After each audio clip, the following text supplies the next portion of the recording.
Alors, bonjour tout le monde. Merci encore à FED pour l'introduction. Ça fait plaisir de participer enfin à un séminaire du LATES avec vous, malgré la distance. Alors, j'espère qu'on pourra quand même se rencontrer physiquement dans la prochaine année.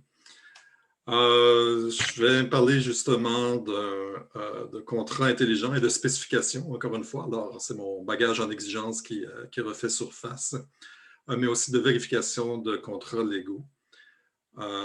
Tout ça dans le contexte du développement d'un langage plus ou moins formel qu'on appelle Symvolio, que nous développons à l'Université d'Ottawa en collaboration avec des gens de l'extérieur, justement, pour permettre d'écrire des contrats de façon vérifiable et de façon aussi à guider l'implémentation, entre autres, sur les contrats intelligents dans les smart contracts.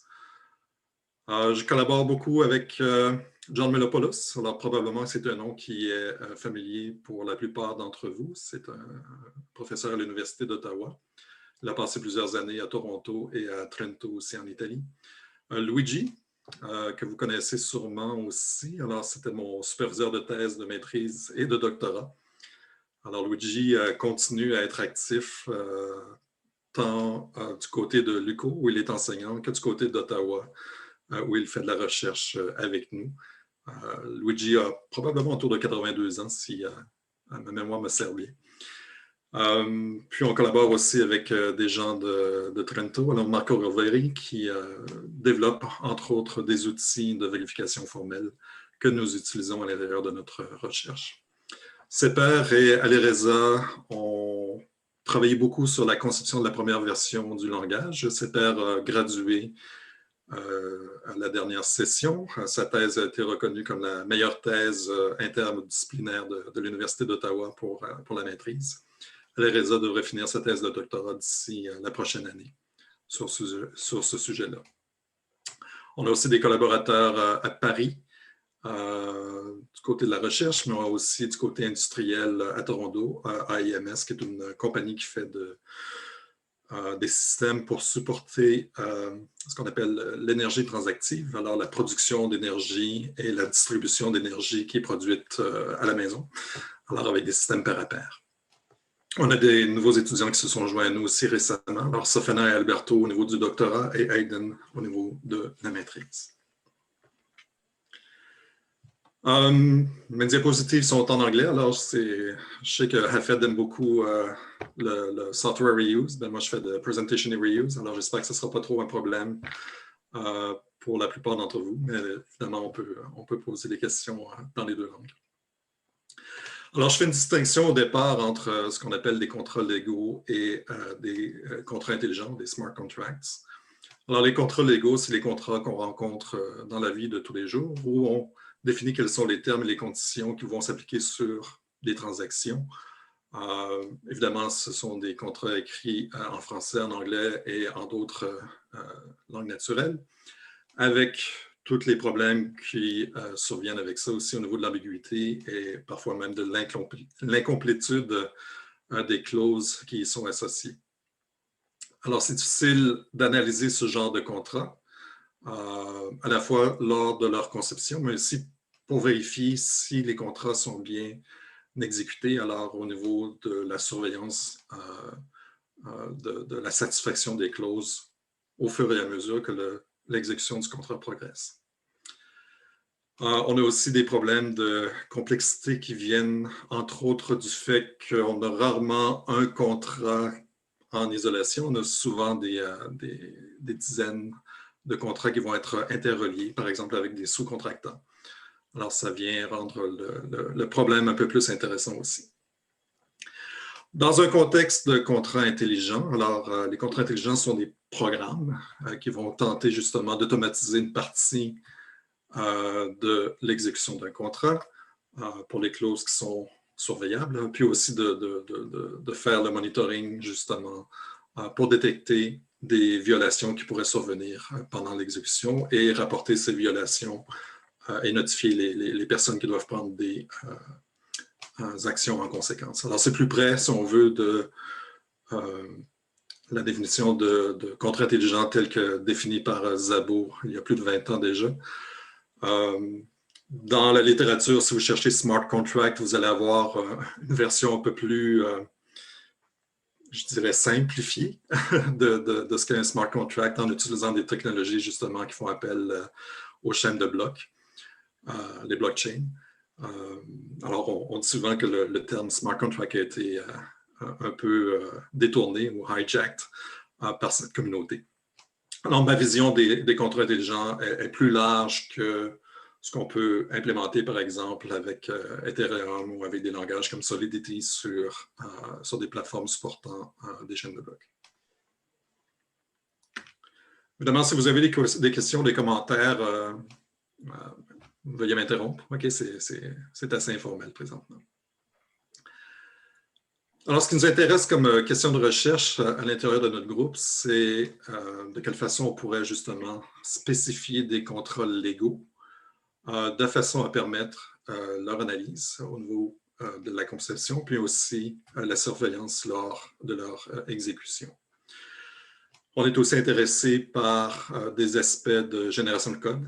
Alors, comment passer justement d'une telle spécification vers des implémentations de systèmes incluant des contrats intelligents sur blockchain et autres. Et aussi, comment passer de contrats en langue naturelle, alors en français ou en anglais, vers cette représentation formelle. Alors ça aussi, c'est un problème complexe auquel on fait face parce que les gens qui font des contrats ne veulent pas travailler avec des méthodes formelles nécessairement. Et aussi parce qu'on a beaucoup de contrats patrimoniaux, c'est-à-dire qu'on a beaucoup de contrats existants qui doivent aussi être transformés pour pouvoir bénéficier justement des capacités d'analyse et de génération de code. Alors, ma présentation d'aujourd'hui s'adresse surtout au niveau de la première question de recherche, puis une partie de la deuxième, au niveau de la vérification pendant la conception des contrats eux-mêmes. Alors, le langage qu'on propose se nomme Symvoleo, qui provient du grec, qui veut dire contrat. Alors, ça tombe bien. Puis, on avait la notion de symbole aussi à l'intérieur. Alors, c'est un nom qui a été proposé par John Milopoulos, qui justement parle le grec assez bien, merci. Alors, juste pour revenir à ce que je mentionnais au niveau des questions de recherche, alors, ce sur quoi nous travaillons présentement, c'est sur la description du langage lui-même et comment faire de l'analyse et bientôt aussi sur le passage de l'un vers l'autre. On a commencé aussi à regarder comment passer, par exemple, de langage en anglais ou en français vers des spécifications formelles. On a des contacts intéressants aussi dans ce domaine-là. J'ai des collègues qui travaillent aussi sur ce genre de sujet. Puis éventuellement aussi, bon, deux des nouveaux étudiants que nous avons vont regarder comment générer justement des contrats intelligents à partir de nos spécifications, de façon justement à permettre leur surveillance en temps réel. Alors, juste pour vous donner un aperçu de ce que j'entends par Symvoleo. Alors, ce que vous avez du côté gauche, c'est un gabarit de contrats relativement typique. Remarquez que les contrats sur lesquels on s'attarde présentement, ce sont ceux qui ont, si on veut, une sémantique sous-jacente orientée état, alors qui vont évoluer dans le temps, bien souvent sur une longue période. Alors, on n'est pas intéressé vraiment par des contrats du type, bon, ben, il y a une chose qui se passe et plein de conséquences par la suite, comme par exemple un contrat d'assurance vie. Alors, la seule chose qui est à surveiller dans un contrat d'assurance vie, c'est si la personne est décédée ou non. Alors, le nombre d'événements qui vont permettre de mesurer l'évolution du contrat dans le temps est assez limité. Évidemment, on a des contrats aussi, comme un contrat de mariage, qui ne sont pas vraiment ce qu'on cherche à formaliser dans notre contexte. Alors, nous, c'est plus les contrats qui vont, par exemple, supporter des transactions d'affaires, qui vont supporter plusieurs événements dans le temps. Bien souvent, c'est ce qu'on rencontre dans les chaînes d'approvisionnement. Alors, si j'ai un exemple d'un contrat qui va permettre d'acheter de la viande et de la transporter vers son destinataire. Alors, il y a toutes sortes de clauses qui vont être reliées justement au paiement. Surtout si jamais il y a des retards dans la livraison. Et aussi s'il y a des problèmes au niveau de la qualité, mais à ce moment-là, il y a certaines des obligations du contrat qui seront insatisfaites. Puis à ce moment-là, il pourrait y avoir des clauses supplémentaires qui vont intervenir, à savoir, bon, est-ce que je peux renvoyer la viande sans pénalité ou est-ce que je peux payer moins cher, et ainsi de suite. Alors, les contrats qui nous intéressent ont une espèce de processus sous-jacent, en quelque sorte. Les contrats sont composés de plusieurs clauses. La plupart d'entre elles vont être bien souvent sous forme d'obligations ou de permissions ou ce qu'on appelle des powers. Alors, certains droits qui doivent être, qui sont disponibles à certains moments dans le temps, selon certaines conditions qui pourraient ou non être satisfaites. Alors, c'est ce qu'on cherche à formaliser. Alors, typiquement, un contrat en Symbolio, bon, on a une syntaxe textuelle présentement pour le langage. On a un éditeur Xtext qui supporte un peu sa grammaire. La syntaxe est un peu rébarbative pour nos collègues en droit, évidemment, mais c'est quelque chose sur lequel on va travailler un petit peu plus tard aussi. Alors, comment cacher, si on veut, cette syntaxe horrible sur quelque chose d'un petit peu plus facilement utilisable. Mais en général, ce qu'on cherche à faire, c'est de décrire quel est le domaine du contrat, alors quels sont les concepts qui existent. On a une signature pour le contrat. Parfois, on a des pré- et des post-conditions. On a une liste d'obligations, une liste de droits, de powers, et peut-être aussi certaines contraintes au niveau des valeurs qui peuvent être associées à l'intérieur du contrat. Alors, c'est juste pour donner un aperçu. Je vais rentrer un petit peu plus dans les détails de ce genre de langage. Est-ce qu'il y a des questions à date? Moi, j'aurais des questions, mais je vais peut-être attendre, peut-être qu'il y a de la réponse. Tu peux les poser, puis si jamais je vais en parler plus tard, je vais tout simplement... Par rapport à la partie domaine, est-ce que c'est... en fait, ce que j'ai compris de ce que tu viens de dire, Daniel, c'est là qu'on définit un peu les concepts qu'on va utiliser dans le contrat. Oui. Donc, c'est ce qui est déclaré là, qui est uniquement utilisé, ou en arrière de seller, par exemple, on va voir qu'il y a une ontologie. Alors, okay. D'accord, OK. C'est ça, je pensais qu'il y aurait la réponse par la suite. Je t'ai rendu là. Alors, oui, c'est ça. On a défini une ontologie relativement simple qui est très orientée vers la nature des contrats qui nous intéressent. Alors, les contrats, bien souvent, ont des personnes qui vont être impliquées, qui vont jouer certains rôles à l'intérieur d'un contrat. Les contrats vont effectivement avoir des assets, alors des choses qui vont être échangées, que ce soit monétaire, que ce soit de la viande, comme dans l'exemple précédent. Puis, les contrats vont aussi avoir ce qu'on appelle des positions légales, qui peuvent être soit des powers ou des obligations en tant que telles. Et ces positions légales vont être rendues possibles à l'intérieur de certaines situations légales. Puis on a aussi certaines situations légales qui vont être produites suite à la satisfaction d'une obligation, par exemple, ou au déclenchement d'un power en cours de route. Et les situations peuvent être soit sous forme d'intervalle dans le temps, soit événementielles à certains points précis à l'intérieur du spectre des possibilités.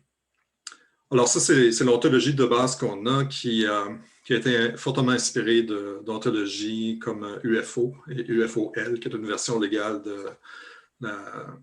d'une ontologie fondationnelle qui a été développée par des gens en Europe et au Brésil principalement. Mais leur ontologie était pour des aspects légaux en général, alors des lois, des règlements, pas nécessairement pour des contrats, où les contrats vont avoir un aspect, je dirais, temporel très intense. Alors, les contrats ont toujours des clauses par rapport au temps. Puis aussi des des objets qu'on doit échanger et produire en cours de route. Alors, on a une portée très réduite par rapport à UFOL, mais qui est suffisante pour la plupart des contrats qui nous intéressent ici. On a aussi des aspects contractuels qui... c'est ça, quand je définis le domaine, grosso modo, ce que je fais, c'est de faire des sous-types. Alors, je peux dire qu'un vendeur ou un acheteur, c'est un rôle qui pourrait avoir des attributs supplémentaires ou différents par la suite. Alors, on hérite, grosso modo, des concepts de l'ontologie. Ça va? Daniel? Oui? Petite question rapide concernant l'asset. Qu'est-ce que tu veux dire par quality? Bien sûr, comme la viande, l'exemple de la viande. Alors, c'est pas des aspects non... Ben, c'est plus ou moins des aspects non fonctionnels, mais grosso modo, c'est bien souvent, lorsqu'on parle d'un asset, oui, on a sa quantité qui va être échangée, mais il y a aussi des aspects qualitatifs qui rentrent en jeu. Alors, pour la viande, par exemple, je pourrais avoir de la qualité. Alors, est-ce que c'est du maigre, du mi-maigre? Est-ce que c'est du AA, du AAA en termes de qualité, et ainsi de suite? Donc, j'imagine que vous faites une distinction entre tout ce qui est ressources tangibles et non tangibles. Parce que ce que j'avais vu, j'ai vu que vous travaillez avec le VMD, le Value Modeling Group. Eux, ce qu'ils font, je pense, c'est value avec, donc ils définissent dans asset value et après, c'est le type, je ne sais pas, quelque chose comme ça. Ouais, on n'a pas d'ontologie pour les aspects de qualité, si c'est ta question. Tout ce qu'on permet, grosso modo, présentement, c'est aux gens de définir leurs propres attributs. Alors ici, j'ai la qualité de la viande qui est une énumération, tout simplement, que je peux associer à la viande qui va être transportée ou achetée. Alors, si j'achète du 3A et qu'on me livre du 2A, ben à ce moment-là, je suis capable de dire « c'est pas ce que j'avais demandé ». Et peut-être que certaines obligations vont être insatisfaites, que je vais avoir le pouvoir soit de retourner la viande ou de payer un prix inférieur. OK. Puis, tant qu'on est là, est-ce que tu peux juste montrer dans l'ontologie, il y a les termes, en fait, les pénalités, par exemple, sont où? Ce n'est pas dans les obligations. C'est pas oui, c'est des obligations. Fait que, grosso modo, ce qu'on fait, c'est si, par exemple, la livraison est en retard, à ce moment-là, je vais avoir, je vais revenir sur l'exemple un petit peu plus tard, mais je vais avoir le pouvoir de déclencher une nouvelle obligation où le prix, encore une fois, pourrait être moindre. OK, d'accord. Alors, c'est très dynamique. Il y a certaines obligations qui vont être créées à la volée pendant l'exécution du contrat. Celles qui sont prédéfinies, justement, pourraient représenter certaines compensations si jamais d'autres obligations n'ont pas été rencontrées. Très bien, OK, merci. Puis, c'est ça, on a certaines relations aussi qu'on cherche à surveiller qui vont évoluer pendant le contrat. Alors, qui est responsable légalement pour une obligation, par exemple? Qui a le droit de la modifier? Qui est en charge de l'exécuter? Alors, ça, ce sont certaines choses qui vont pouvoir évoluer dans un contexte, par exemple, où je vais créer des sous-contrats en cours de route. Alors, j'ai une obligation de créer telle ou telle chose dans un contrat de construction, par exemple. Bien, je pourrais déléguer certaines des obligations à des sous-contractants qui seraient à ce moment-là en charge de performer cette obligation, alors les tâches qui sont associées. Par contre, qui va être responsable? Bon, ben, là, ça dépend du type de sous-contrat. Est-ce que la responsabilité légale va être déléguée au sous-contractant? Est-ce que ça va être moi qui va être en charge ou est-ce que ça va être une charge partagée? Tout ce genre de choses-là, ça dépend du contexte juridique qui est en place et aussi du type de sous-contrat qui va être mis en place. Alors, c'est pour ça qu'on cherche à maintenir ce genre d'informations-là actives et dynamiques pendant l'exécution des contrats en tant que tel. Alors, il y a plusieurs façons de de déléguer certaines obligations à d'autres personnes. Les sous-contrats, c'en est une, mais on a aussi les substitutions, novations et d'autres types de relations juridiques qui existent aussi, qui nous permettent justement de supporter plusieurs relations entre contrats.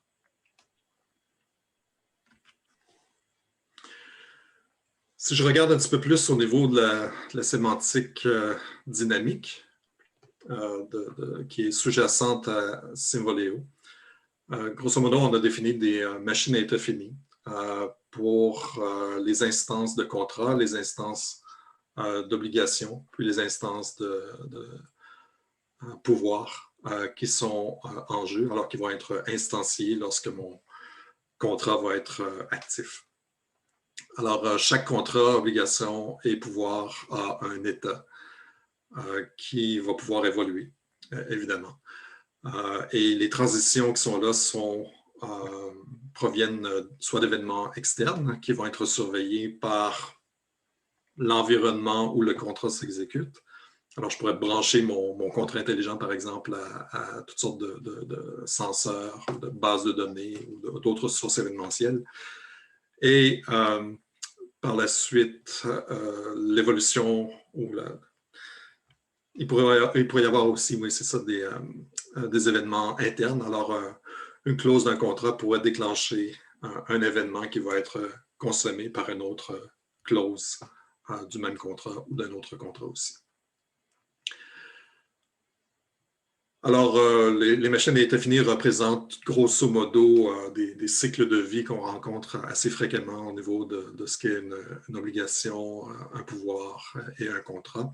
Alors, on a formalisé ces aspects-là de façon justement à permettre d'obtenir une sémantique précise de ce genre de concept et de permettre la vérification formelle de propriété par la suite. Ça va? Daniel? Oui? J'aurais une petite question sur la sémantique. Malheureusement, je devrais quitter avant la fin de ta présentation, alors j'ai décidé de te la poser. J'ai une autre réunion. Comment est-ce que c'est des modèles partiellement spécifiés ou c'est des modèles complets que tu as ici pour les machines à état? Bon, ça c'est... je te dirais que les spécifications sont incomplètes. Alors, ce qui nous intéresse, c'est de faire le suivi d'obligations et de pouvoir. Mais les spécifications de Symvoleo ne cherchent pas nécessairement à automatiser l'entièreté d'un contrat. Okay. C'est-à-dire qu'il peut y avoir des événements dans le monitoring de l'exécution, il peut y avoir des événements qui peuvent ne pas être reconnus par ces... Oui, il va y en avoir, effectivement. Alors, c'est plus comme des observers, des observateurs, okay, qui représentent certaines propriétés attendues du contrat sans être complets au niveau de l'exécution. Alors, c'est pour ça que ce que j'ai dit initialement, c'est dans nos contrats intelligents, ce qu'on va faire, c'est automatiser une certaine partie des contrats. Alors, pour les clauses qui sont bien définies, alors, par exemple, si ma livraison de viande est en retard, ben, il va y avoir une pénalité de 15% au niveau du montant. Alors, ça, je suis capable de le représenter et de l'automatiser même jusqu'à un certain point. Par contre, il y a plusieurs choses qui sont totalement en dehors du contrôle de ce qu'un contrat peut avoir. On l'a vu avec la pandémie. Alors, imagine tous les impacts sur les contrats que ça a eu sur la planète. Alors, ce qu'on cherche à faire finalement, c'est de trouver des violations qui sont correctes sans être complets au niveau de plusieurs types de violations et de conséquences qui pourraient survenir par la suite. OK, merci. Alors, ça, c'est pour vous faire dormir. On a formalisé la sémantique à base de machines d'état fini sous forme d'une sémantique axiomatique. Il y a une partie de nos axiomes qui provient de Event Calculus, surtout pour les aspects temporels. Alors, comme j'ai dit, il y a des aspects de temps et de durée qui sont importants dans la nature même de la plupart des contrats qu'on devait gérer. Alors, on a réutilisé certains aspects à ce niveau-là. On a aussi défini des primitives pour gérer les 3 types de relations que j'ai mentionnés entre les positions légales et les parties qui sont impliquées à l'intérieur. Puis, grosso modo, on a traduit les transitions entre les États sous forme d'axiome. Alors, le but, ce n'est pas de lire tout ça, évidemment. C'est de juste démontrer qu'on a formalisé ça un petit peu sous une forme qui permet justement de faire de la vérification formelle par la suite.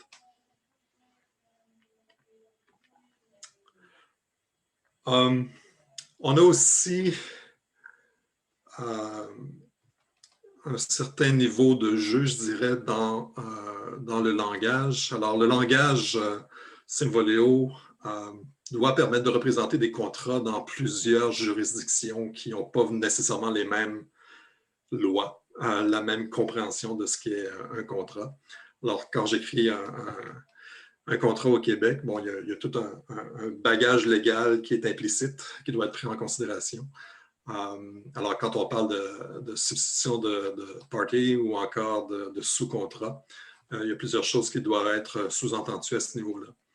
Si je fais le même contrat en France ou en Algérie, il y a tout un contexte juridique qui va être entièrement différent. Alors, il y a un peu de jeu au niveau du langage qu'on a qui permet justement de définir des axiomes qui représentent un peu la juridiction qui est en place, qui va utiliser les primitives qu'on a définies ici et qui vont permettre d'offrir un niveau d'abstraction un peu plus élevé, à savoir, bon, voici, dans mon contexte juridique, comment ça fonctionne, un sous-contrat, ou encore de la novation, ou encore de la substitution. Alors, c'est grosso modo des macros qu'on peut faire qui offrent un API un petit peu plus abstrait que Symvoleo va utiliser pour formaliser un petit peu plus les aspects légaux qui dépendent des contextes.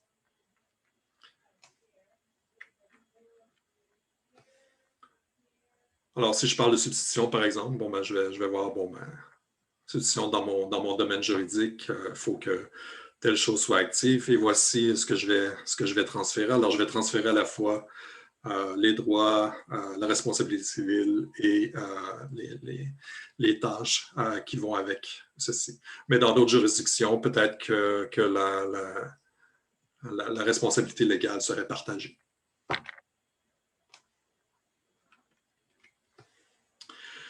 Si je reviens un petit peu plus au niveau de la syntaxe avec du texte un peu plus lisible, comme je l'ai mentionné à Ghislaine tout à l'heure, l'idée en général, c'est premièrement de définir quel est le vocabulaire, alors quel est le domaine du contrat lui-même. Alors ça, c'est spécifique au contexte en particulier. Et on fait ça justement en sous-typant l'ontologie qui est prédéfinie et en formalisant quels sont les attributs supplémentaires qui sont importants à l'intérieur de ce contexte-là.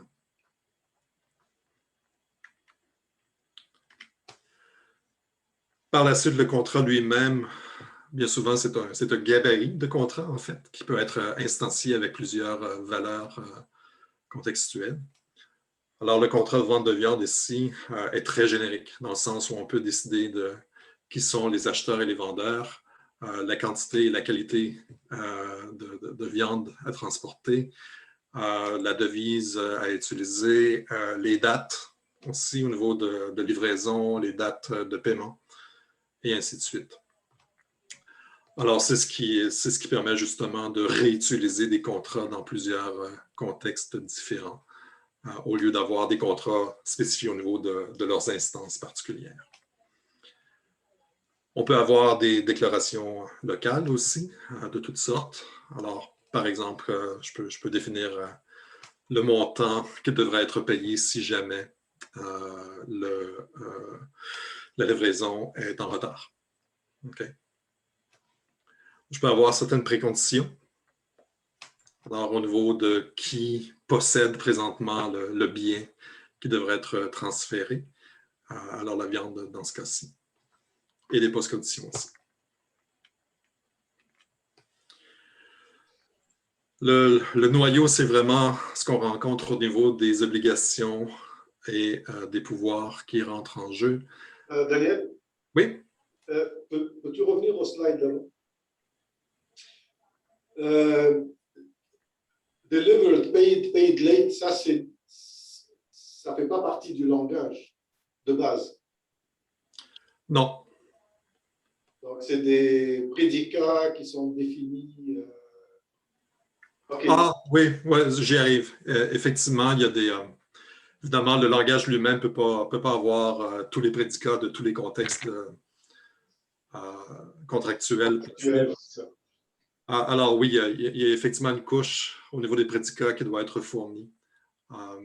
Puis qu'on va essayer d'ici la fin de l'année, justement, d'offrir, grosso modo, des librairies réutilisables à la fois je dirais, de sous-domaines et des prédicats qui viennent avec. Autant au niveau de Symvoleo qu'au niveau de leur représentation formelle dans le langage qu'on utilise. Alors, on utilise NewXMV, par exemple, qui est un model checker pour faire la vérification de propriété. Alors, on va offrir justement des librairies qui vont offrir une couche Symvoleo et une couche équivalente en UXMV pour simplifier aussi la correspondance et la génération de code pour la vérification. Bon point.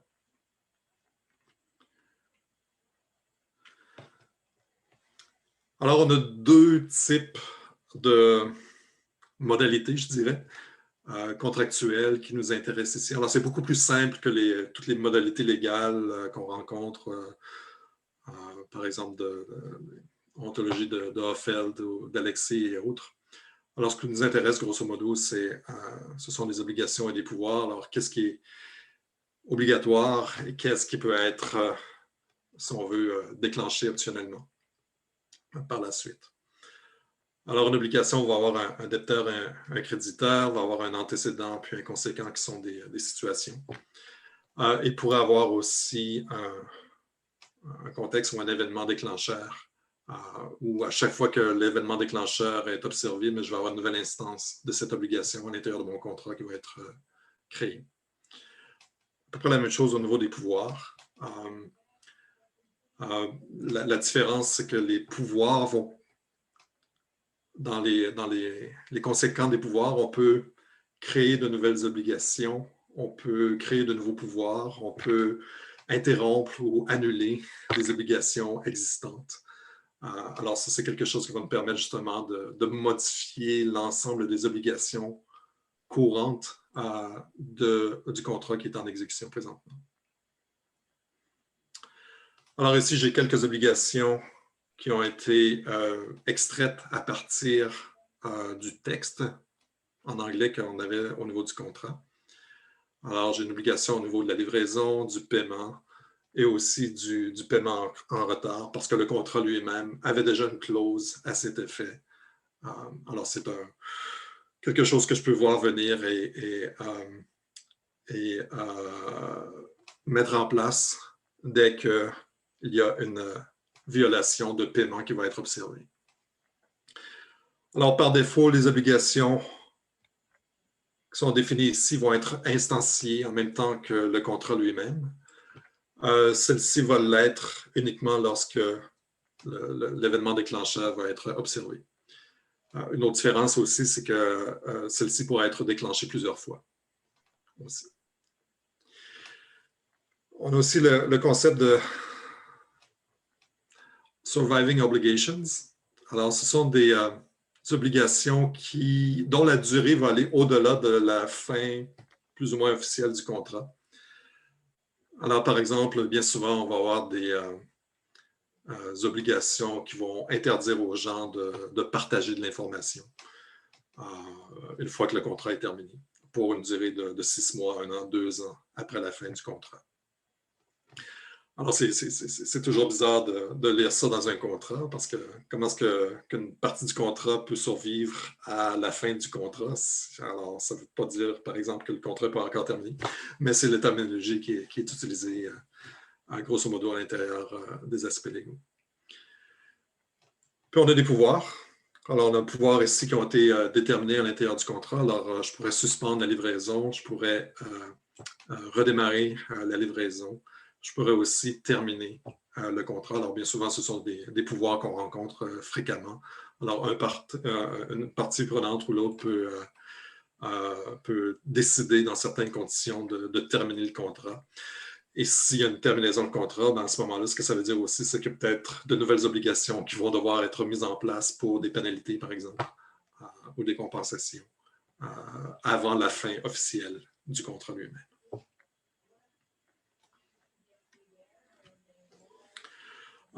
Puis, comme je l'ai mentionné, il pourrait y avoir aussi, je dirais, les invariants ou des contraintes par rapport aux contrats eux-mêmes. Alors, on peut vouloir s'assurer, par exemple, que l'acheteur n'est pas le vendeur, que aussi je vais prévenir la création de sous-contrats, alors qu'il y a certaines choses que je ne peux pas déléguer ou affecter à quelqu'un d'autre en cours de route. Excuse-moi, Daniel. Oui. J'ai pas assez de recul pour répondre à ma propre question. Mais, a priori, intuitivement, j'étais en train de me dire pourquoi est-ce que j'ai besoin de powers? Pourquoi est-ce que le concept de contrat n'est pas purement symétrique avec des obligations des deux côtés? Et donc, j'ai commencé à réfléchir à ça et l'inconvénient, c'est qu'en réfléchissant, je ne t'écoute plus. Et je me suis dit, non, il faut que je me pose la question, comme ça, soit j'ai la réponse ou... C'est parce que les obligations ne sont pas statiques dans le temps. Alors, ne sont pas statiques dans le temps. Les obligations, des instances d'obligation vont apparaître et disparaître pendant la durée du contrat lui-même. Alors, ça prend des mécanismes pour créer des obligations ou des instances d'obligation pour les terminer, parfois prématurément. Okay. Alors, c'est ce à quoi les pouvoirs servent. Puis évidemment, le pouvoir, c'est quelque chose qui est, je dirais, discrétionnaire aussi. C'est-à-dire qu'il va être... il y a une certaine confirmation. Il y a certains pouvoirs qui vont être créés automatiquement, mais d'autres qui vont devoir demander l'approbation explicite d'un intervenant, quelqu'un impliqué dans le contrat. Alors, si j'avais implémenté certains aspects dans un smart contract, par exemple, il pourrait y avoir certaines interactions avec l'environnement. C'est-à-dire que je vais notifier mon environnement ou une des parties prenantes qu'il y a une violation d'une clause présentement, que cette partie-là a le pouvoir de déclencher la création de nouvelles obligations en conséquence.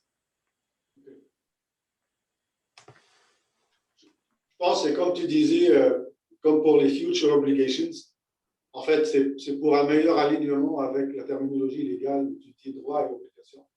Oui, ben c'est ça. Okay. Et puis la terminologie elle-même varie beaucoup d'un endroit à l'autre.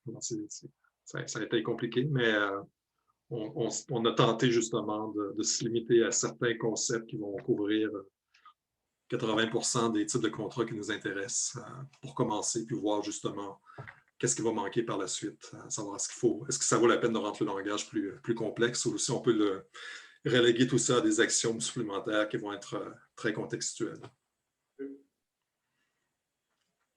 Alors, c'est des choses qu'on a utilisées dans plusieurs types de contrats. On a regardé 25 types de contrats avant de faire le langage, évidemment. Puis on s'en sert aussi comme test. On a fait beaucoup de contrats du côté chaîne d'approvisionnement, mais on a collaboré aussi avec des contrats plus spéciaux en énergie transactive qui est très populaire ces temps-ci. Alors, il y a de plus en plus de gens qui produisent leur propre énergie et qui veulent la rendre disponible à d'autres. Ce qui est intéressant aussi, c'est que bien souvent, c'est sous forme de marché, je dirais. Alors, j'ai 10 kWh disponible pendant 1 heure entre 14h et 15h demain. Alors, qui est intéressé à l'acheter? Ou encore, je cherche 20 minutes d'énergie ici de tel type. Alors, c'est des contrats de très courte durée qui doivent être pour quelques heures d'avance. Alors, évidemment, on n'a pas le temps d'impliquer des avocats dans ce genre de choses-là. Alors, bien souvent, les contrats doivent être générés à la volée, d'où l'importance de s'assurer qu'ils sont bien faits, que certaines propriétés sont satisfaites. Évidemment, la surveillance doit être automatisée aussi parce qu'il n'y a personne qui a le temps de surveiller un contrat de 20 minutes qui va apparaître dans 2 heures. Alors, c'est un contexte où Symvolio a beaucoup de potentiel présentement. Alors, je ne rentrerai pas dans le type de contrat, mais c'est le même genre de choses qu'on rencontre. Alors, ça, c'est le langage en tant que tel. Alors, super, on a un langage, yet another one. Qu'est-ce qu'on peut faire avec? Bon, ben, c'est là qu'on a regardé plusieurs types de vérification. Alors, on a commencé par créer un outil en prologue, étant donné qu'on avait une sémantique axiomatique. On s'est dit, on va faire un interpréteur du langage, ça va nous permettre de raffiner nos axiomes, de débloquer le langage principalement, et de vérifier certains tests, alors des séquences d'événements, puis voir est-ce que le résultat est ce à quoi on s'attend par la suite. Puis on est tranquillement passé, une fois que le langage a été un peu solidifié, vers le model checking pour la vérification un petit peu plus formelle de propriétés qui ont un espace de vérification un petit peu plus large que de simples tests. Alors des propriétés décrites en LTL et en CTL, par exemple. Alors, c'est quelque chose qui est faisable dans notre contexte, étant donné tout le bagage orienté machine à état fini derrière la sémantique de Symvolio. On a regardé plusieurs outils, puis on s'est impliqué beaucoup dans une transformation vers NewXMV, qui est un outil italien de Trento, et qui permet justement, c'est un outil qui est très, très connu, qui a un bon niveau de maturité aussi, qui est assez puissant pour plusieurs types de propriétés. Puis, ce qu'on a fait, grosso modo, c'est qu'on a commencé à voir, bon, ben, comment est-ce que je représente mes contrats, comment est-ce que je représente mes obligations, mes pouvoirs dans un langage plus exécutable tel que Symvolio en tant que tel. Alors, on a défini l'équivalent de machine à état fini. Alors, on a une bibliothèque de modules NewXMV qui correspondent à nos machines à état fini puis à notre sémantique axiomatique. On a évidemment besoin aussi bon, on a des primitives qu'on a définies. Puis évidemment, une partie de cette information-là qui provient des contrats eux-mêmes sont au-delà de la description du langage. Alors, on a besoin de toute cette information-là combinée à des propriétés désirables ou indésirables qu'on cherche à vérifier sur la composition de ces modules. Puis, on obtient des résultats à savoir, bon, ben, est-ce que les propriétés sont satisfaites ou non? Si elles sont insatisfaites, à ce moment-là, il y a des contre-exemples qui sont générés. Évidemment, dans le langage de NewXMV, qu'on doit, pour l'instant, interpréter dans un contexte plus abstrait, comme celui de Symvolio. Alors, l'explication en termes des Symvolio elle-même n'est pas encore implémentée.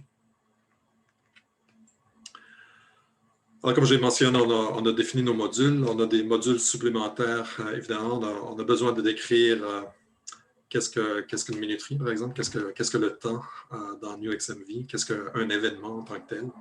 Alors, on a dû se rendre à un niveau d'abstraction assez bas. Alors, on a défini ces modules-là qui ont eux-mêmes leurs propres propriétés qu'on cherche à vérifier pour s'assurer que notre librairie de base est bien conçue avant de s'attaquer à des modules plus abstraits, comme par exemple, qu'est-ce qu'une obligation, qu'est-ce qu'un pouvoir. Alors, on a défini ces choses-là de façon assez explicite, de façon aussi à permettre une vérification réaliste, je dirais, de plusieurs propriétés, parce que c'est facile d'avoir une sémantique qui reflète exactement ce qu'on avait initialement, mais qui va mener à des explosions en termes de nombre d'états dans toutes les dimensions possibles, ce qui fait en sorte qu'on peut rien vérifier en bout de ligne. Alors, on a fait certains compromis intéressants à ce niveau-là. On a formalisé un petit peu plus aussi le monitoring ou la surveillance des relations entre parties puis une position légale. Alors, qu'est-ce qui arrive quand j'ajoute justement certaines responsabilités à certaines parties prenantes impliquées et ainsi de suite. Alors, on a des machines à état fini aussi qui représentent ça. Et évidemment, une partie du problème maintenant, une fois qu'on a cette couche qui représente le langage lui-même, comment est-ce que je convertis le contrat de Symvolio vers New XMV? Bien évidemment, le résultat, grosso modo, ce sont un mapping presque de 1 à 1 entre les obligations, la signature des contrats et les pouvoirs qu'on rencontre dans la spécification Symvolio et leur représentation sous forme d'invocation des modules en New XMV.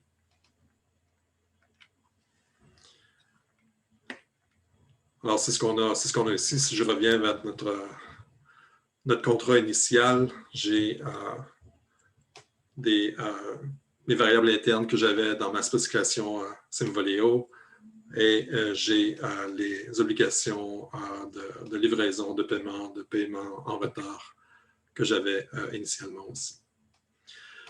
Alors ça, on travaille sur la génération d'un complétaire qui va nous permettre de générer automatiquement ce genre de code-là aussi en cours de route. Alors, une fois qu'on a le contrat exprimé en New XMV, on peut vérifier toutes sortes de propriétés au niveau liveness, qu'au niveau safety aussi. Alors, par exemple, je pourrais vérifier que quelque chose d'assez synthétique, je dirais que je n'ai pas d'obligation de pouvoir qui ne peut pas être actif, par exemple. Alors, un peu comme du dead code dans des programmes. Alors, est-ce que je peux invoquer toutes mes obligations et tous mes pouvoirs? Alors, c'est quelque chose que j'aimerais voir dans la plupart des contrats, évidemment. Puis, on peut avoir des propriétés qui sont beaucoup plus orientées vers le domaine du contrat en tant que tel. Alors, dans ce cas-ci, je pourrais vérifier que la livraison des biens, de la viande, dans ce cas-ci, va toujours arriver après le paiement. Puis, je pourrais avoir des échecs. Alors, effectivement, dans ce cas-ci, il y avait un échec de cette propriété parce qu'il y avait certaines conditions qui n'avaient pas été précisées dans le contrat initialement, qui permettaient justement que l'ordonnancement inverse pourrait survenir.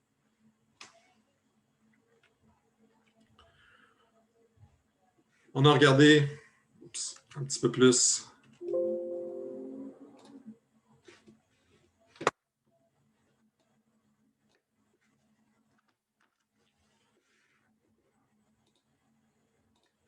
les performances de ce genre de vérification. Alors, si on augmente le nombre d'obligations, le nombre de pouvoirs à l'intérieur d'un contrat et de ses sous-contrats, qu'est-ce qui va se passer? Puis, en général, pour les contrats de taille moyenne, je dirais, qu'on a vu dans notre recherche d'aspects contractuels, on peut avoir la vérification de plusieurs propriétés en quelques secondes. Alors, ça se passe assez bien. Évidemment, il y a une tendance exponentielle. Alors, il vient un temps où, par exemple, lorsqu'on a une quarantaine de pouvoirs et d'obligations, que tout explose. Ça, c'est la situation où toutes les obligations et les pouvoirs sont indépendants les uns des autres. Alors, en termes de concurrence, c'est comme si on avait des instances de pouvoir et d'obligations qui étaient entièrement concurrentes au interleaved. Alors, évidemment, la quantité d'États explose assez rapidement parce qu'ils ne sont pas contraints les uns par rapport aux autres. En pratique, on a regardé une vingtaine de contrats, puis on a mesuré le genre de dépendance qui existe entre les obligations et les pouvoirs qui existent. On a caractérisé ce genre d'ensemble de contrats, puis on a fait d'autres expériences justement avec de la génération de contrats qui respectent ce genre de quantité de dépendance qu'on rencontre assez fréquemment. Puis effectivement, ça diminue grandement le temps requis pour la vérification de propriété dans ce genre de situation. Alors, dans un contexte réel, c'est quelque chose qui peut être utilisé de façon grosso modo interactive, c'est-à-dire que je pourrais appuyer sur un bouton, générer mon code, vérifier mes propriétés, puis avoir le résultat en quelques secondes. On a regardé aussi qu'est-ce qui se passait au niveau de la compétition. Alors, il y a plusieurs langages qui existent qui permettent de représenter des aspects légaux et aussi des aspects un peu plus contractuels. Puis on a regardé, est-ce qu'ils supportent le temps, par exemple, de quelle façon? Parce qu'on sait que le temps est super important dans un contrat. Quel genre de base conceptuelle ils avaient, le support pour les événements. Est-ce qu'ils ont une approche impérative ou déclarative? Est-ce que la réparation, un peu pour revenir à ce que Adèle disait plus tôt, est-ce qu'il y a moyen de représenter ça? Alors, la plupart vont être capables de le faire. Est-ce qu'il y a moyen de passer des paramètres? Est-ce qu'on peut faire de la surveillance au niveau de la conformité? Est-ce qu'il y a moyen de supporter les sous-contrats? Est-ce qu'il y a moyen de faire de l'exécuter, alors de façon interactive ou avec des tests? Et est-ce qu'il y a moyen de faire de la vérification soit avec du model checking ou des preuves par théorème? Puis les distinctions sont vraiment dans cette catégorie-là. Alors, il y a peu de langages qui sont faits pour supporter la surveillance au niveau dynamique pendant l'exécution du contrat. Il y a très peu de langages qui vont supporter les aspects de sous-contrat, de novation, de substitution qu'on est capable de faire avec Symvolio. Il y a la moitié des langages, je dirais, qui supportent une quelconque forme d'analyse et quelques-uns vont être capables de faire aussi de la vérification formelle. Mais on se classe assez bien par rapport à ce genre de critères.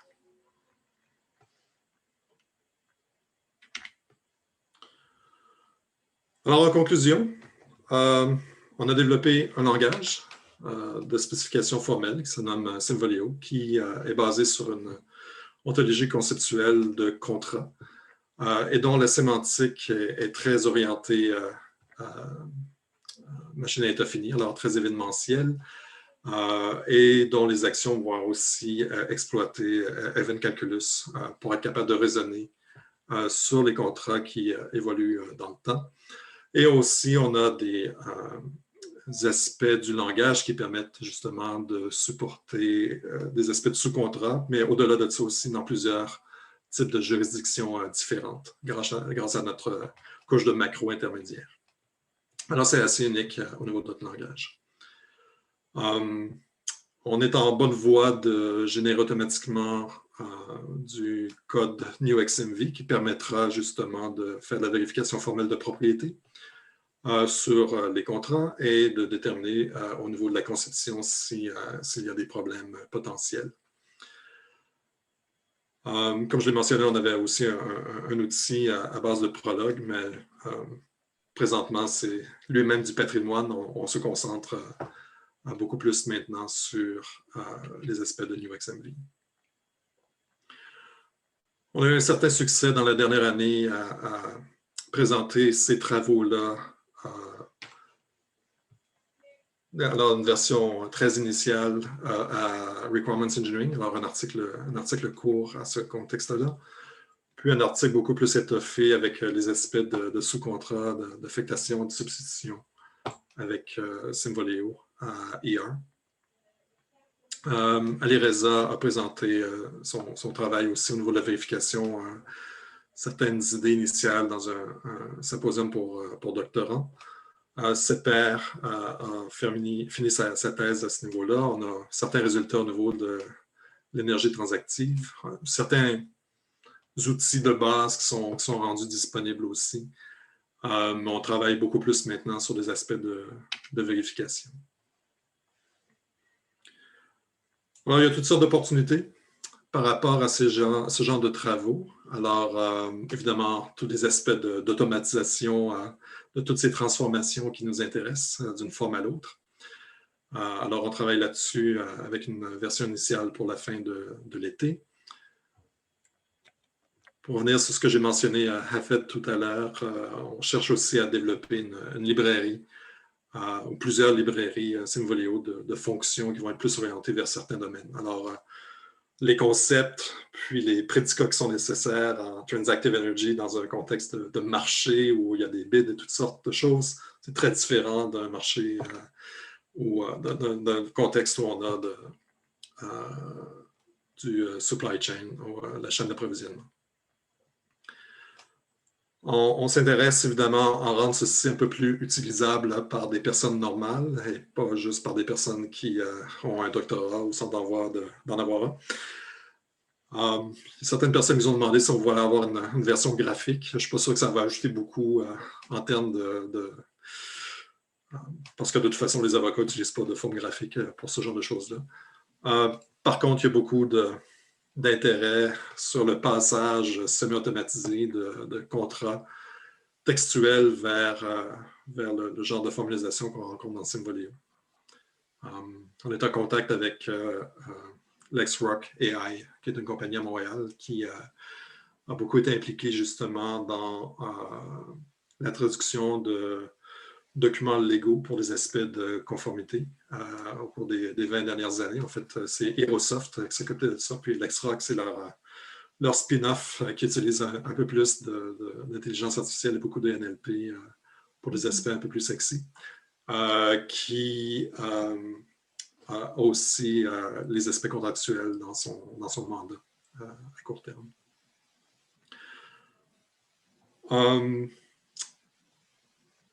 Une autre façon aussi de faire, c'est de s'assurer qu'on a, par exemple, certains gabarits qui nous permettent de représenter des contrats en langue naturelle et d'avoir l'équivalent en Symvolio en arrière-plan, puis l'équivalent en UXMV aussi, ce qui permet justement de minimiser la nécessité de compilation à outrance. Oui, c'était c'est ça que j'avais ce commentaire en tête par rapport à ce qu'on fait un peu dans la spécification des exigences avec des templates. Oui, ben c'est ça. Ce qu'on a remarqué malheureusement, c'est que chaque entreprise a son style unique de représentation de contrat. C'est un défi. C'est un défi, évidemment, encore une fois, d'avoir des clauses réutilisables au-delà d'une compagnie en tant que telle. Ouais. Ben, je veux dire, c'est quelque chose, on a eu un notaire à Montréal qui était très intéressé parce qu'ils font plein de contrats. Ouais. Ils se ressemblent beaucoup, puis c'est ce qu'ils font en pratique de toute façon. Alors, ils ont une banque de clauses.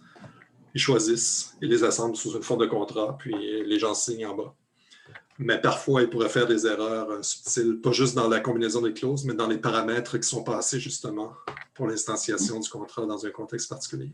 C'est là qu'il y a des risques justement d'avoir des mauvaises surprises en bout de ligne.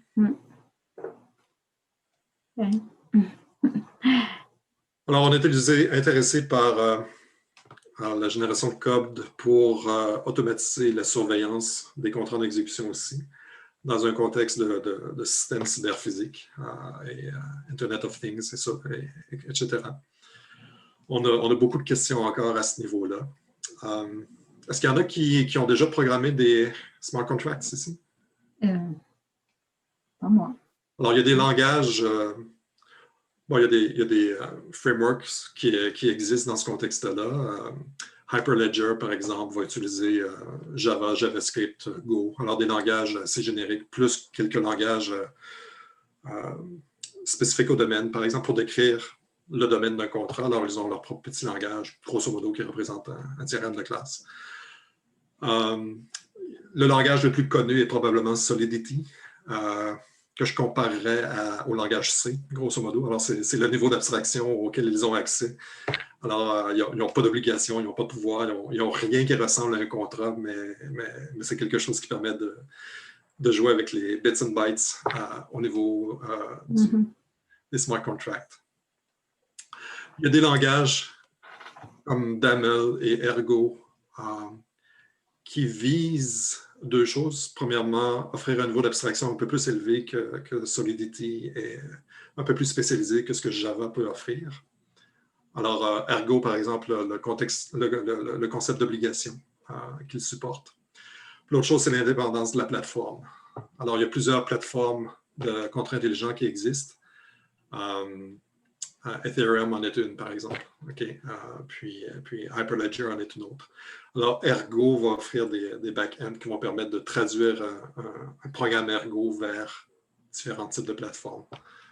Alors, ce qu'on vise cet été, entre autres, et cet automne avec une étudiante de doctorat, c'est de regarder une conversion vers Ergo. Ergo est intéressant aussi parce qu'il est le sujet d'une nouvelle norme du British Standardization Institute, PSI, qui est un des premiers organismes qu'on a vu qui cherche justement à standardiser un langage de description de contrats intelligents. En fait, ils offrent même une certaine indépendance par rapport à blockchain, c'est-à-dire que je peux compiler une partie de mon programme vers une base de données conventionnelle au lieu d'utiliser le blockchain. Parce que le blockchain est lent, coûteux, énergivore. Alors, ce n'est pas quelque chose que je veux nécessairement utiliser à toutes les sources. On a des questions aussi dans les aspects systémiques. Alors, évidemment, tout ça va exiger d'avoir une espèce d'API par-dessus le contrat intelligent qui va nous permettre de fournir des événements et de consommer des événements. Puis au-delà de tout ça, évidemment, il va y avoir une couche un peu plus physique, par exemple avec des senseurs. Alors, dans l'exemple de transport de la viande, par exemple, je peux spécifier dans mon contrat que la viande doit être conservée dans une température entre moins 4 degrés et moins 15 degrés 98% du temps.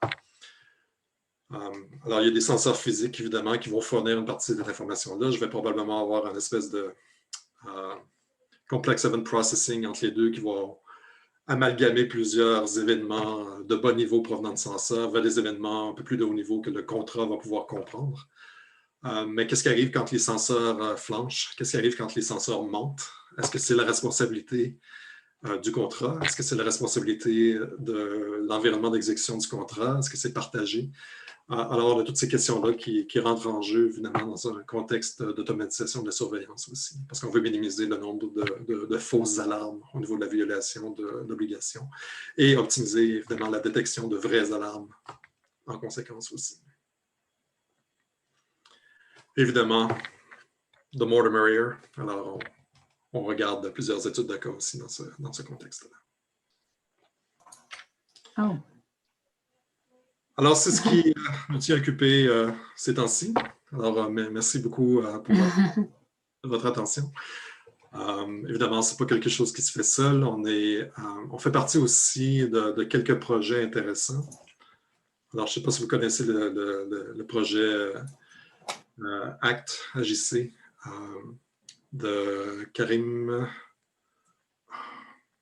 il est à l'Université de Montréal, faculté de droit. C'est un gros projet, une quarantaine de professeurs, une quarantaine d'organismes qui sont impliqués. Puis un des sous-projets qui a trait justement aux contrats intelligents et à leur création. Et on a eu justement un peu de financement d'eux. Puis on a du bon financement maintenant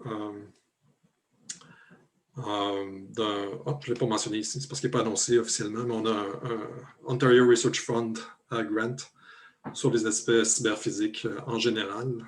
Puis nous, c'est des aspects justement d'exigence et de conformité légale et de surveillance. Alors, on va utiliser Servoleo dans ce contexte-là aussi.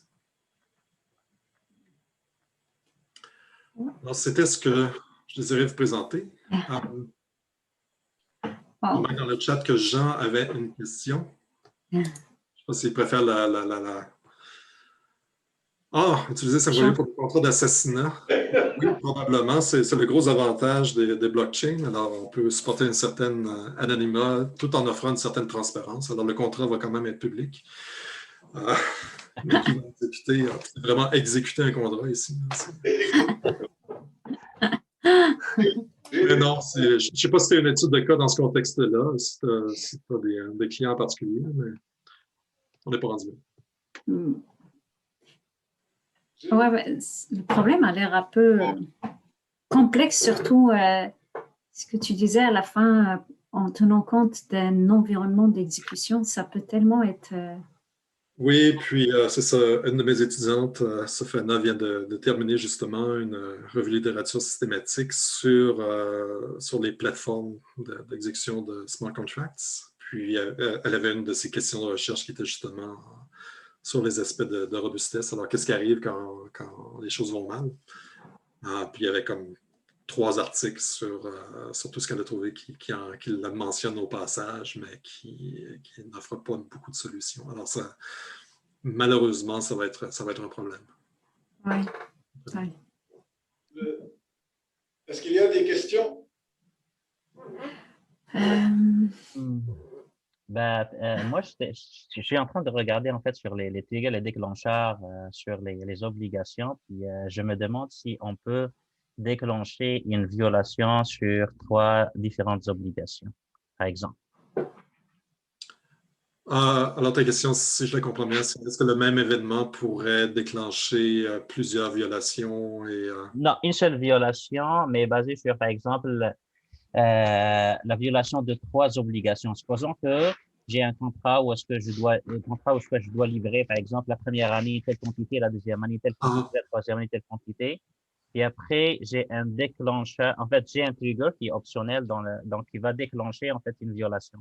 Sachant que d'après ce que j'ai vu dans le state machine, que l'obligation, une fois qu'elle est violée, elle disparaît. En fait, elle est détruite. C'est une bonne question. Alors, ce que tu veux dire finalement, c'est qu'il pourrait y avoir plusieurs causes de violation concurrentes, puis que ça se peut qu'on passe dans un état de violation seulement basé sur l'une d'entre elles, puis qu'on perde un peu la cause première. Oui, en fait, parce que... qu'on n'ait pas toutes les causes nécessairement en place. Oui, parce que le trigger, en fait, c'est comme le fait que je ne vois pas en fait la description d'un trigger, comme on le spécifie pour le moment. C'est juste une partie optionnelle, mais en fait, au niveau de la grammaire, j'imagine que vous l'avez quelque part. Mais je me demande si oui ou non c'est supporté ou pas.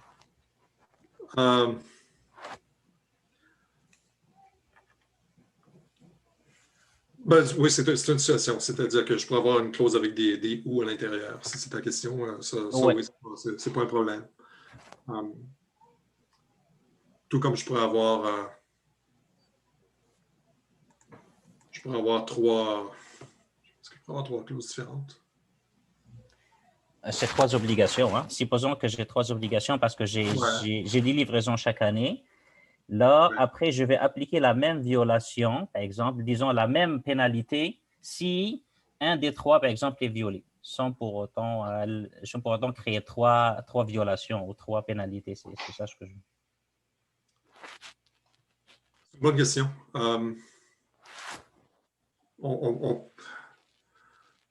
Je te dirais, ça dépend de ce que le contrat initial va dire. Mais ça se peut effectivement qu'il y ait des contrats qui soient mal conçus à ce niveau-là, justement, puis qui soient ambigus ou qu'il n'y ait pas une correspondance exacte entre la cause de la violation et la pénalité qui vient avec. Alors, je pourrais avoir présentement un trigger composite, alors qui aurait des hauts à l'intérieur, grosso modo, puis une pénalité commune dans le conséquent. Ou encore, je pourrais avoir 3 situations décrites indépendamment qui pourraient avoir des conséquents différents par la suite. En fait, moi, je pense... supporterais les deux, mais c'est mais en fait, moi, je pense... des contrats qui sont mal faits qui sont difficiles à traduire. Parce que moi, je pose cette question parce que je sais comment modéliser le contrat commercial. Puis, dans le contrat commercial, parmi les patrons, c'est qu'il y a une distinction entre l'obligation et le terme. Puis, c'est le terme qui est la pénalité. Et à partir de là, tu as une association plusieurs à plusieurs, puis ça résout le problème. Dans ce cas-ci, c'est très bien. En fait, c'est optimisé. Il y a une seule entité qui représente les obligations, c'est-à-dire les engagements, puis les pénalités. Mais ça ajoute une petite complexité au niveau du déclencheur. Mais bon, j'imagine que... Est-ce que vous avez la grammaire? Est-ce qu'elle est publique? Est-ce que je peux la voir? Oui, mais présentement, pour les déclencheurs, pour les prédicats, c'est un peu un peu vague. D'accord. Parce que justement, on ne voulait pas surcharger la grammaire parce qu'on ne savait pas non plus ce dont on avait besoin au niveau de cet aspect qui est moins orienté à machine indéfinie. OK. Fait que présentement, on a quelque chose qui supporte un peu une espèce de logique de premier ordre avec des événements à l'intérieur. Non, moi, je trouve ça super intéressant. Merci, Daniel. Ça fait plaisir. Autre question? Non, c'est très intéressant. Moi, j'ai quelques questions et des commentaires. En fait, je m'attendais à ce que Abdel pose une question sur REA. Es-tu familier avec REA, Daniel? Oui, j'ai examiné les thèses de tes étudiants, alors c'est dur à éviter. Ah oui, c'est vrai. Ça, oui, c'est vrai. Et l'étudiant en question, c'est celui qui vient de te poser la question, non? Oui, entre autres. Oui. C'est ça, au début, ça m'y a fait. Et voilà, c'est ça, je m'attendais à ce qu'un même chose. Des fois, j'ai du mal à faire les liens en fonction. Parce que dans REA, le patron de base, c'est l'échange. Oui. Et justement, c'est ça. Donc, avec Abdel, quand l'échange ne peut pas être immédiat, tu as des future obligations, et ainsi de suite. Donc, c'est ça. OK. L'autre question, c'est, pour moi, c'est toi, tu as fait ta thèse sur c'était sur des méthodes formelles, avec, je suppose qu'avec Luigi. C'était du Lotos, mon cher, du Lotos. Hein? C'était du Lotos. C'est ça. Et puis, je me suis dit, en fait, la carrière de chercheur en fait des spirales. On revisite les mêmes sujets plus tard, mais avec plus de maturité, on espère toujours. Donc, je dis, tiens, Daniel revient vers les langages formels. Juste pour t'embêter, j'ai mis ça sur le chat pour ne pas oublier. La question. Bon, d'abord, le commentaire. À un moment donné, je me suis dit, est-ce que c'est un truc de. Is this, just academic research? Mais quand tu as mentionné Transacted Energy, tu dis, yep, ça, c'est un vrai domaine d'application. Oui, puis il y a beaucoup de choses à faire plus rapidement dans ce contexte-là aussi. Hein. Oui. Et en fait, tout à l'heure, je regardais, j'ai fait un mandat de consultation en 2002 pour une compagnie qui vend du gaz naturel dans le sud-est des États-Unis. Il s'appelle CMS Energy. Justement, j'ai cherché son nom, CMS Energy. Où justement, ils vendaient ces compagnies qui opèrent, enfin, qui probablement c'est encore le cas, un pipeline qui s'appelle Panhandle, je ne sais pas quoi. En tout cas, c'est un pipeline qui part, je crois, de la Floride et qui va jusqu'au Midwest. Et justement, ils vendent de la capacité et aussi de la possibilité de répondre à une surdemande pendant une période de temps. C'est des contrats assez compliqués. Oui. Donc, par exemple, je peux vendre à une ville la capacité de... Par exemple, je vais lui vendre une capacité volumétrique. Donc, je vends à la ville de Cincinnati tant de mètres cubes de gaz naturel pendant un temps, plus le fait que Cincinnati peut me demander, avec un préavis de 12 heures, peut me demander d'augmenter ses besoins de plus de 10%. Ça aussi, c'est monnayable et ça se paye. Donc, c'est dans les termes du contrat. Et c'est là que je me suis dit, OK, le monitoring of such contracts. C'est là que la notion de pouvoir devient intéressante parce que justement, la ville de Cincinnati a le pouvoir de demander plus d'énergie qui va créer quelques obligations dont l'une va être justement d'être capable de fournir l'énergie de la compagnie gazifère, mais aussi une nouvelle obligation pour Cincinnati de payer une surprime qui n'était pas là auparavant. Mais tout ça est optionnel, puis tout ça est sur demande. C'est là que ça devient important d'avoir les bons triggers, puis la bonne interface pour invoquer ce genre de pouvoir-là. Et le dernier commentaire par rapport à la recherche en spirale, pendant que tu parlais, je dis, OK, c'est quoi le lien entre ça et GRL? Et après, je me dis, tiens, on peut avoir des contrats où tu t'engages à faire un best effort. Donc, c'est un contrat qualitatif. Comment est-ce qu'on peut modéliser ce type de contrat-là? C'est, you cannot commit to a level of service, but you commit to do your best effort. Est-ce que ça existe et comment est-ce qu'on peut le modéliser? Ça existe sûrement. Puis évidemment, la complexité va être au niveau des prédicats qui vont être utilisés pour formaliser quel est ce best effort. Alors, ce n'est pas nécessairement le langage lui-même qui va le faire. Je ne veux pas nécessairement mettre de la fuzziness, par exemple, dans la satisfaction d'obligation ou quantifier le niveau de satisfaction d'une obligation.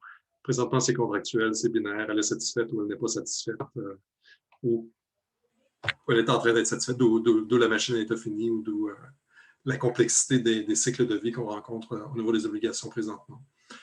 Mais non, on n'a pas de niveau de satisfaction à la GRL par rapport aux obligations présentement. Ce serait plus au niveau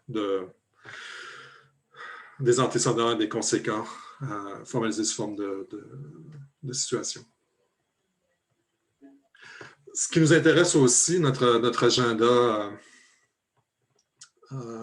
caché, off the record, c'est d'être capable d'anticiper des violations probables dans le futur. Alors, au lieu d'attendre qu'il y ait une violation qui soit déterminée, puis de rapporter, bon, ben là, c'est trop tard, mais boum, ça va mal, c'est d'avoir une espèce de petite zone, jaune ou orange, selon votre situation pandémique ces temps-ci. Rouge. Rouge, ouais. Moi, c'était rouge foncé jusqu'à il y a 2 jours.